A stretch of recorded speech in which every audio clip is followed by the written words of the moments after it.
Andito na ako! Yuhuu! Andito na yung anak niyo na pinakamabait! Sarah! Sarah, buksan mo nga yung pinto! Ate, nandiyan ka na pala. Kanina ka pa hinintay nila mama. At saka, nandiyan pala si Cedric sa loob.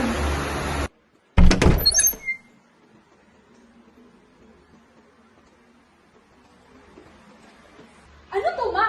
Alam mo namang iniiwasan ko si Cedric. Bakit mo siya pinapunta dito? Beatrice, mag-usap muna kayo.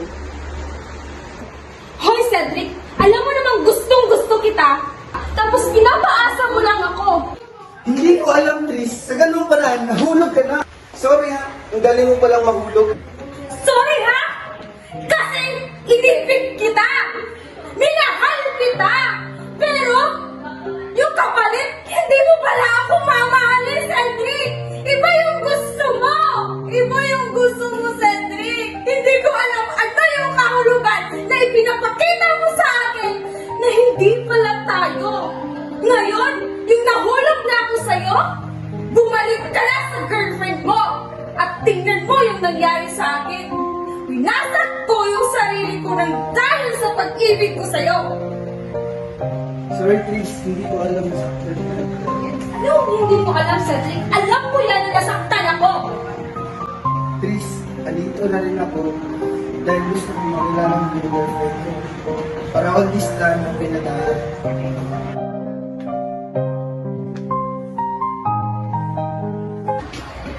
Si Natalia ang girlfriend ko, Chase, na matanggap mo. All this time, Natalie, ikaw lang pala yung girlfriend ni Cedric. Oh my God! In a small world. Sorry, Tris, pero hindi ko gusto masaktan yung feelings mo. Anong hindi mo gusto saktan yung feelings ko? Nasaktan na yung feelings ko, Natalie. Ano ba, Tris? Gumising ka naman sa katotohanan. Hindi naman kita minahal, di ba? Walang hiya ka! Sinabayan mo lang pala yung feelings ko. Pero tandaan yung dalawa, hindi pa tayo tapos at hindi kayo magiging masaya.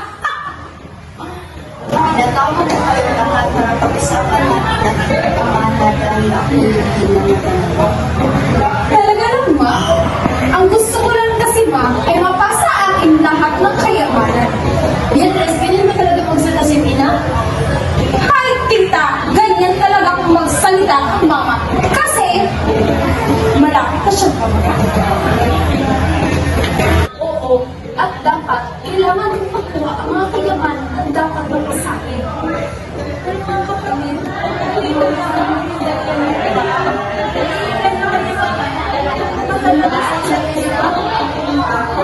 Huwag kayong mag-alala. Tutulungan ko kayo para makuha ang kayamanan. Ngunit kailangan natin mag-usap ng maayos. Hoy, isang samping na anak lang ni mama sa unang lalaki at hindi tayo magkapatid sa ama. Gusto ko rin ng kayamanan sa pamilya mo, Beatrice. Kahit ako'y sampid lang, anak pa rin ako ni Mama.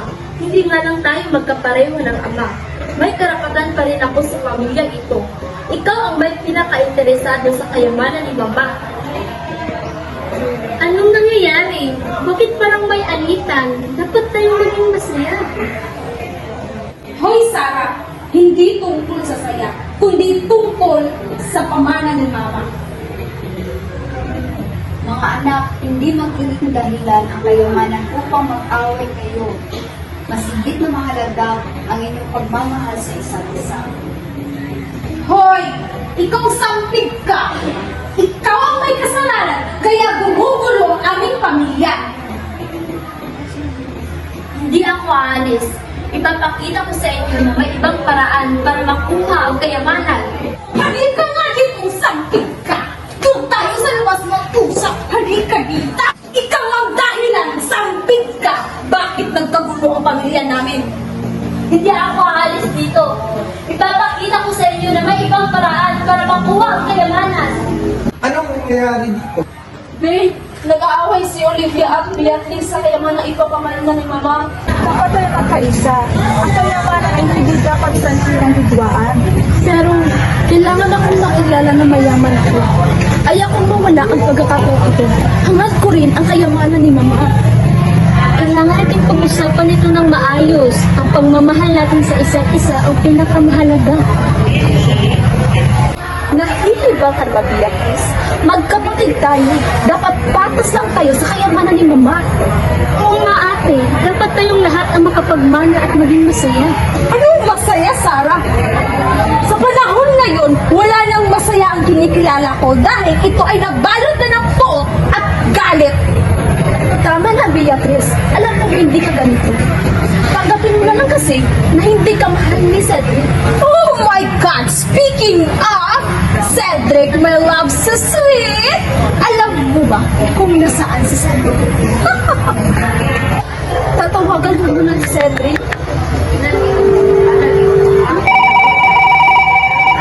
Oh my God! Nandito yung cellphone ni Cedric.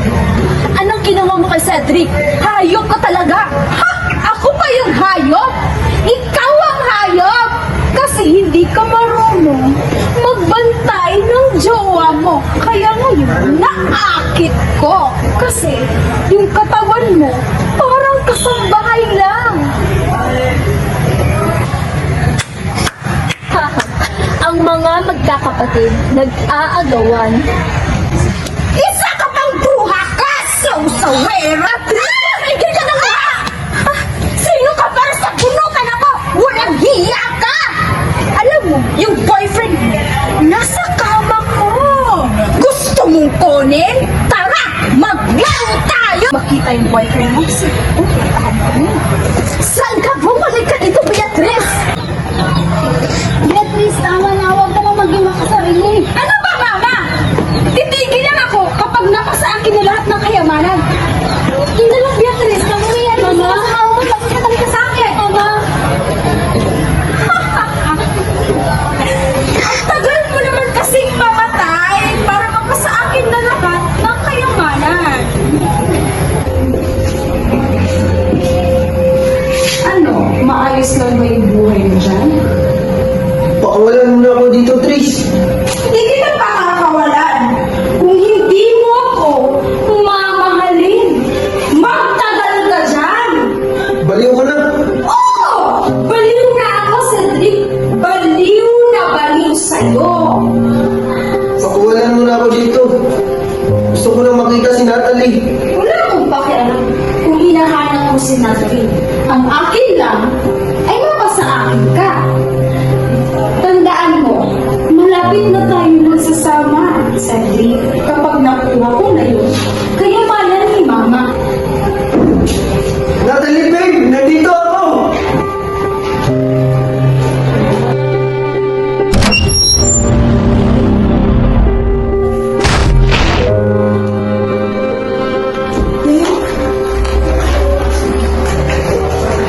Babe, bilisan na natin.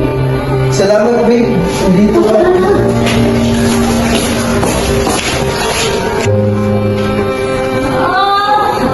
Ang sakit na ang likod ko! Cedric! Cedric! Nasaan ka? Cedric! Cedric! Cedric! Bumalik ka dito!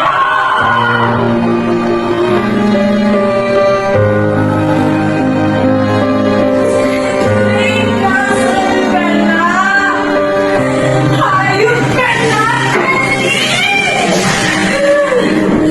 Nasaan si Cedric? Mahal ko, Cedric! Cedric!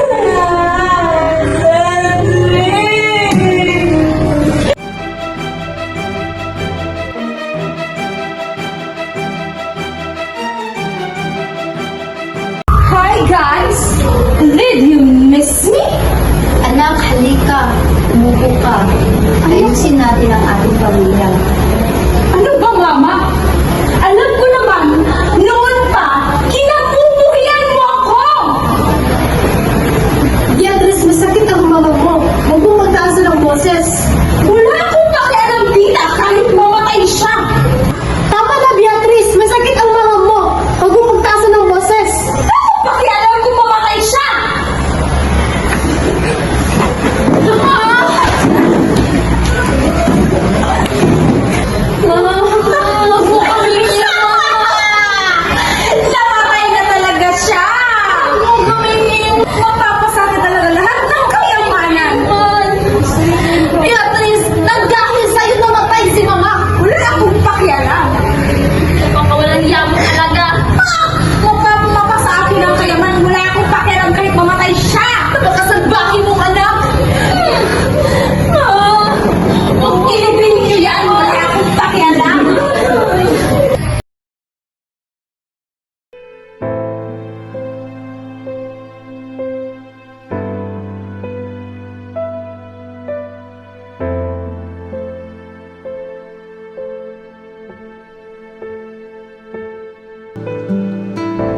ay magsisimula na tayo ng panibagong buhay. Ang kayamanan ni Mama ay hindi hadlang sa ating pagmamahalan. Oo, handa na tayo magbago para sa ating maayos na pagsasama. Ang pamilya ang pinakamahalaga. Kaya naman, simulan natin yung bagong simula.